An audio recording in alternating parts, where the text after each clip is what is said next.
बिस्मिल्लाहिर्रहमानिर्रहीम। अस्सलाम वालेकुम दोस्तों, साथियों, उम्मीद है आप खैरियत से होंगे। आज एक और नई वीडियो के साथ हाजिर हूँ।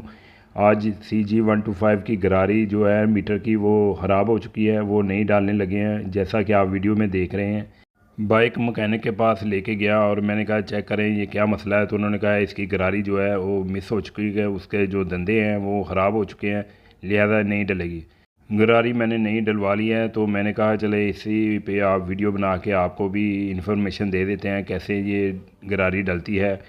गरारी डालने के बाद अब बारी है पहिए को फिट करने की, क्योंकि मीटर की तार जो केबल है सारी वो ठीक थी, सिर्फ गरारी ख़राब थी।